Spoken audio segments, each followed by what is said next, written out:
प्रिय दर्शकों नमस्कार। आज मैं आपको बताने वाला हूं महाशिवरात्रि के दिन जल्दी शादी होने का एक सरल उपाय।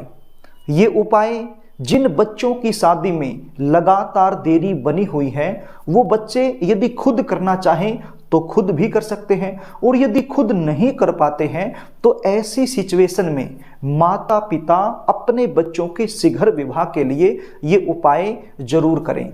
कई बार सिचुएशन क्या होती है, आपके जो बच्चे हैं वो दिखने में भी सुंदर होते हैं, अच्छी खासी उनकी जॉब होती है या फिर अपना खुद का उनका काम होता है, प्रभु की कृपा से आपके पास सब कुछ है, लेकिन शादी के लिए कहीं पर भी रिश्ता पक्का नहीं हो पाता है।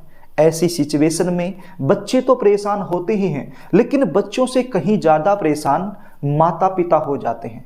अपने बच्चों के शीघ्र विवाह के लिए बहुत सारे उपाय भी करते हैं, पूजाएं भी करवाते हैं, लेकिन फिर भी सफलता नहीं मिल पाती है। ऐसा क्यों होता है? जन्म कुंडली का सप्तम भाव, जहां से विशेष रूप से विवाह का विचार किया जाता है, यदि वो सप्तम भाव या फिर सप्तम भाव का स्वामी पाप प्रभाव में आ जाए, अलगाववादी ग्रहों के प्रभाव में आ जाए, तो ऐसी सिचुएशन बन जाते हैं। रिश्ते आएंगे, बातें चलेंगी, लेकिन कोई भी बात, कोई भी रिश्ता सफलता तक नहीं पहुंच पाएगा, बीच में ही ब्रेक हो जाएगा। और कई बार यदि रिश्ता पक्का हो भी जाए तो बिल्कुल अंत में जाकर बात बिगड़ जाएगी। कभी लड़की वाले मना कर देंगे, कभी लड़के वालों की तरफ से ना हो जाएगी, देखने वाले आएंगे, देखकर चले जाएंगे, लेकिन किसी भी प्रकार का पॉजिटिव रिप्लाई सामने से आपको मिल नहीं पाएगा। आपको ऐसा लगेगा कि अब की बार तो सारी बातें फाइनल हो जाएंगी, रिश्ता पक्का हो जाएगा, लेकिन अंत में बात बिगड़ जाएगी।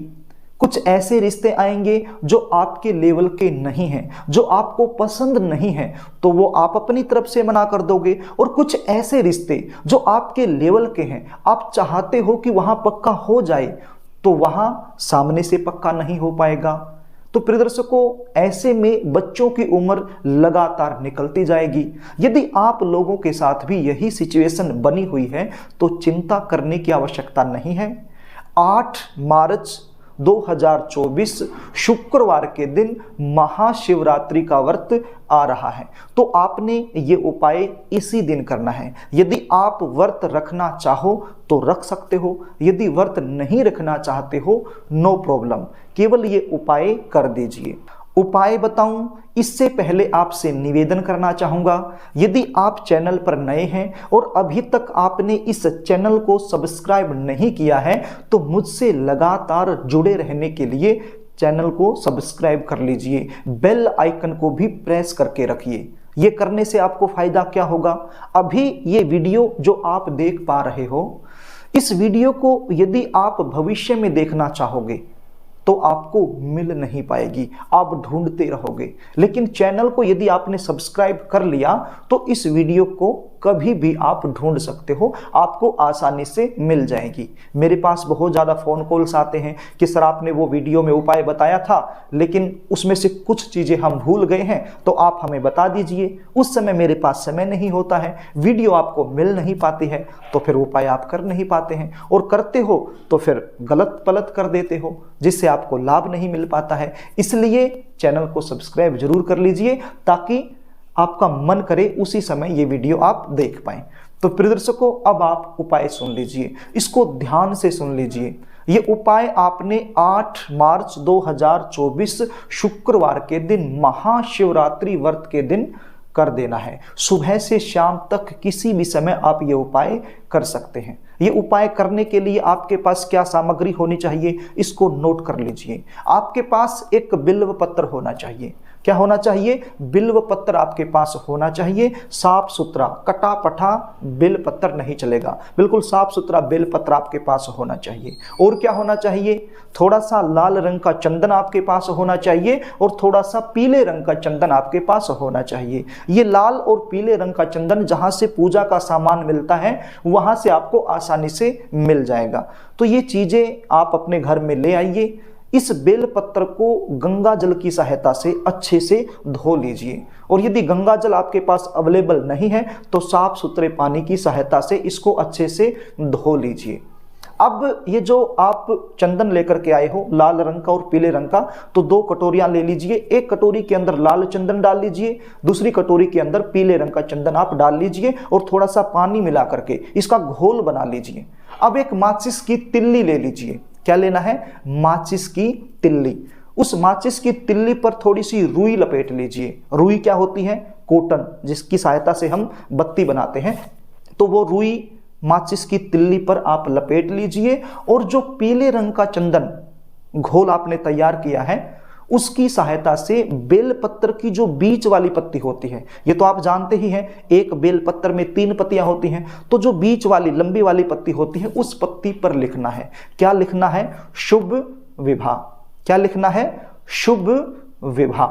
पीले रंग की चंदन की सहायता से आपने शुभ विवाह बीच वाली पत्ती पर लिख देना है। और जो साइड में जो 2 पत्तियां बच गई उसमें क्या करना है? जो लाल रंग का चंदन आपने तैयार किया है उस लाल चंदन की सहायता से आपने उनको लाल कर देना है, यानी कि पत्तियों पर लाल रंग का चंदन का लेपन आपने कर देना है। अब देखो, बेलपत्र के 2 हिस्से होते हैं, एक हिस्सा थोड़ा सा खुरदरा होता है और एक होता है बिल्कुल प्लेन।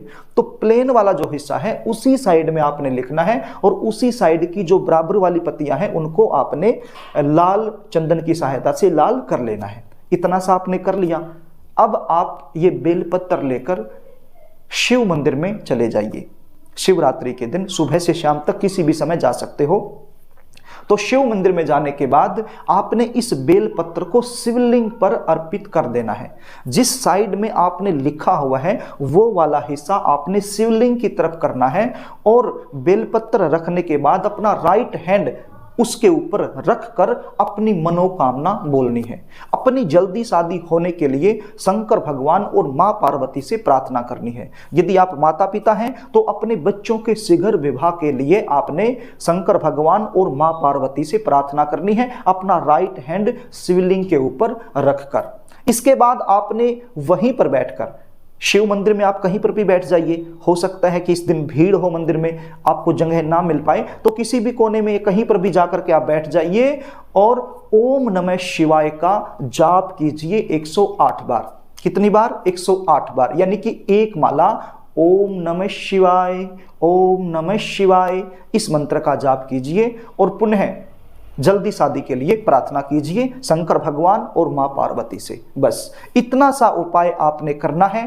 8 मार्च 2024 शुक्रवार के दिन, महाशिवरात्रि के व्रत के दिन आपने ये उपाय कर देना है। यदि आप अपनी जन्म कुंडली का विश्लेषण मुझसे करवाना चाहते हो, शादी में लगातार देरी बनी हुई है, उसका कारण क्या है वो मुझसे जानना चाहते हो, शादी कब होगी, कहाँ होगी, कौन सी दिशा में होगी, कैसे परिवार में होगी, शादी के बाद का जीवन कैसा रहेगा, ये सारी जानकारी यदि आप मुझसे लेना चाहते हैं तो फिर आप अपनी जन्म डिटेल लिखकर स्क्रीन पर दिखाए गए व्हाट्सएप नंबर के जरिए मेरे पास भेज सकते हैं। यदि जन्म डिटेल आपके पास नहीं है तो अपना नाम लिखकर और अपनी समस्या टाइप करके मेरे पास भेज सकते हैं और संपूर्ण जानकारी मुझसे ले सकते हैं। कुंडली विश्लेषण की हमारी फीस होती है, वो फीस आपको पे करनी होती है, उसके बाद संपूर्ण जानकारी आपको दे दी जाती है। प्रिय दर्शकों, यदि कार्यक्रम आपको अच्छा लगे तो इस वीडियो को लाइक करना, शेयर भी करना, ताकि किसी जरूरतमंद के पास ये वीडियो पहुंच जाए और उसका काम बन जाए, तो आप पुण्य के भागीदार बन जाओगे। और यदि आप मुझसे लगातार जुड़े रहना चाहते हो, हमारे द्वारा दिए गए जो कार्यक्रम है आपको अच्छे लगते हैं, तो चैनल को सब्सक्राइब जरूर कर लेना। आज के लिए बस इतना ही, आगे फिर मिलेंगे, तब तक के लिए नमस्कार।